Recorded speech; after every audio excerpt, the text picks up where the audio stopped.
श्री स्वामी समर्थ. नमस्कार मैत्रिणींनो, मी कविता तुमचं स्वागत करत आहे आपल्या विदर्भाची कविता या चॅनलमध्ये. तर आज मस्त असे मी नाचणीचे पापड तयार केलेले आहे. तर बघू शकता छान असे आपले पापड तयार झालेले आहे. तर मी हे हाताच्या साह्यानेच केलेले आहे. जर तुम्हाला हवं असेल तर तुम्ही मशीननी पण म्हणजे पुरी मशीन असते त्यांनी पण तुम्ही हे पापड बनवू शकता. तर मी छान असे प्रेस करून म्हणजे प्लेटाने प्रेस करूनच पापड तयार केलेले आहे. तर म्हटलं चला तुमच्यासोबत पण रेसिपी शेअर करावी. तर नाचणीचं पीठ कसं तयार करायचं याचा व्हिडिओ मी अगोदरच टाकलेला आहे. तर त्यावर तुम्ही जाऊन बघू शकता. तर बघू शकता इथं मी आता आपल्याला पीठ तयार करून घ्यायचं आहे. तर मी इथे अंदाजे अर्धा लोटा पाणी टाकलेलं आहे. असं प्रमाणानुसार म्हणाल तर 2 वाट्या पाणी टाकलेलं आहे. तर बघू शकता आता आपल्याला हे छान उकळू द्यायचं आहे. तर त्याच्या अगोदर आपल्याला मी काही साहित्य घेतलेलं आहे. तर त्याच्यामध्ये सुरुवातीला जिरा घेतलेला आहे, तीळ घेतलेला आहे, चवीपुरतं मीठ घेतलेलं आहे आणि थोडंसं अर्धा चम्मच पापड खार आणि थोडंसं हिंग घेतलेलं आहे. पापड खाराचं प्रमाण जास्त वाढवू नका. जर पापड खार आपण जास्त घेतलं तर पापड म्हणजे लालसर होतात आणि छान तळत नाही. त्याच्या अगोदर मी थोडंसं तेल घातलेलं आहे याच्यामध्ये अर्धा चम्मच. आणि आता हे सगळं आता सारण जे आपण तयार केलेलं होतं म्हणजे सामान साहित्य एकत्र केलं होतं ते सगळं आपल्याला एकत्र टाकून घ्यायचं आहे याच्या अंदाण्यामध्ये. तर बघू शकता छान आता उकळी आलेली आहे आणि उकळी आता छान आपल्याला चम्मचच्या साहाय्याने मिक्स करून घ्यायचं आहे. तर 2 वाट्या मी अंदाजे पाणी घेतलेलं आहे. तर त्याच प्रमाणात आपल्याला 1 ते 1.5 वाटी पीठ घालून घ्यायचं. तर बघू शकता ह्या वाटीने मी पीठ घेतलेलं आहे आणि आता आपल्याला म्हणजे थोडं थोडं मिक्स करत जायचं आहे. एका वेळेस पूर्ण पीठ घालायचं नाही आहे. तर आता मी 1 वाटी पीठ घातलेलं आहे सुरुवातीला.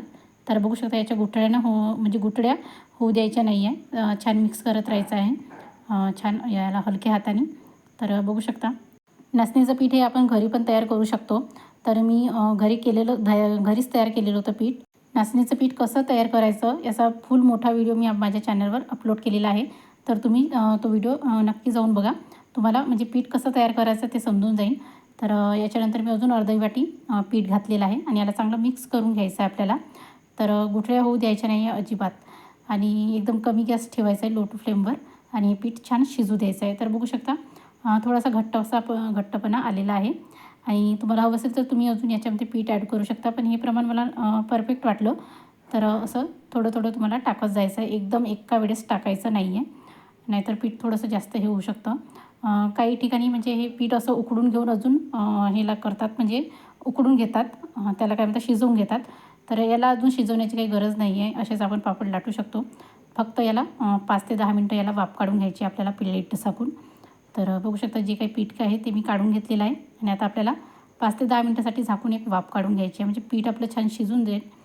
तर बघू शकता मस्त असं पापड आपलं म्हणजे पीठ छान शिजलेलं आहे आणि आता आपल्याला हे काढून घ्यायचं आहे म्हणजे आपल्याला पापड लाटता येईल. नाचणीचे पापड खायला एकदम भारी लागतात आणि खूप म्हणजे पौष्टिक पण तर तेवढेच जास्त असतात. सगळ्यात जास्त नाचणीचे पापड. याला काही ठिकाणी नागलीचे पापड पण म्हणतात. तर आता पीठ थोडंसं थंड झालं आहे. तर मी थंड म्हणजे गरमच हे आपल्याला पीठ काढून घ्यायचं आहे. थंड झालं की ते म्हणजे जमतात तेवढे नाही जमत.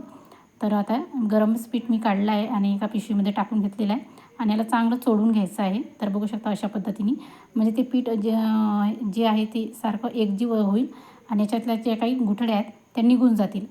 आपण असं म्हणजे पिशवी न घालता करू शकत नाही कारण ते गरम आहे पीठ. हाताला भाजेल तुमच्या.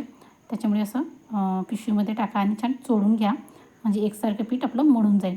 तर बघू शकता अशा पद्धतीने मी आता पीठ हे छान मळून घेत आहे आणि आता आपल्याला थोडंसं करून बघायचं आहे की पीठ आपलं तयार आहे की नाही. तर हाताला थोडंसं तेल लावून घ्यायचं आहे. बघू शकता मी पीठ तेल लावून घेतलं तरी पण थोडंसं गरमच होतं. तर आता मी तो गोळा करून घेणार आहे. तर बघू शकता एकदम हलक्या हाताने केलं तरी छान गोळा तयार होतो आणि असेच आपल्याला पापड छान करून घ्यायचे आहे.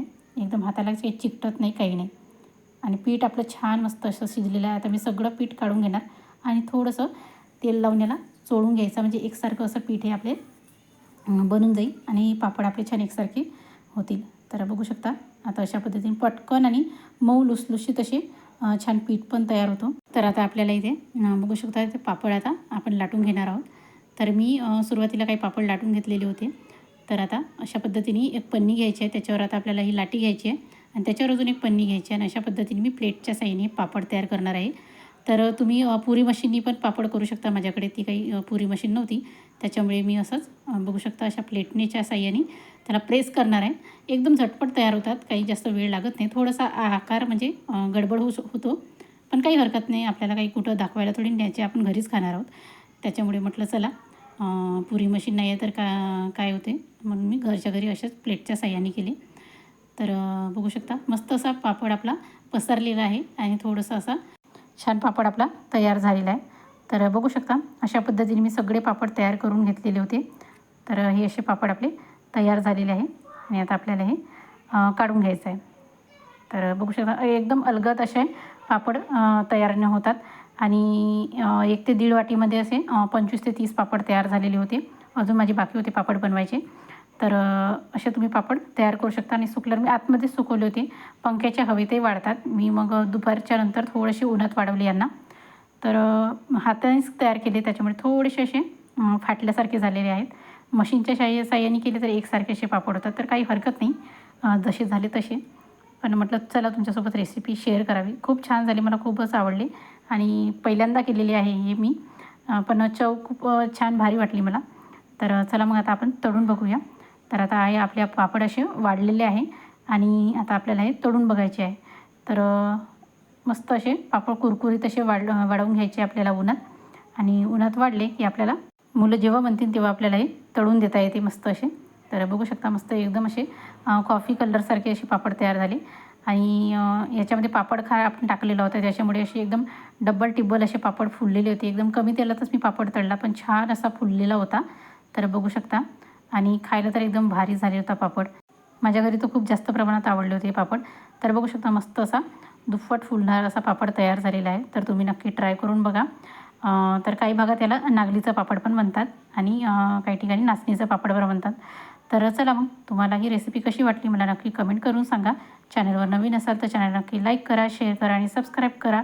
तर चला मग भेटूया पुढच्या अशाच एका छानशा व्हिडिओमध्ये. तोपर्यंत बाय बाय.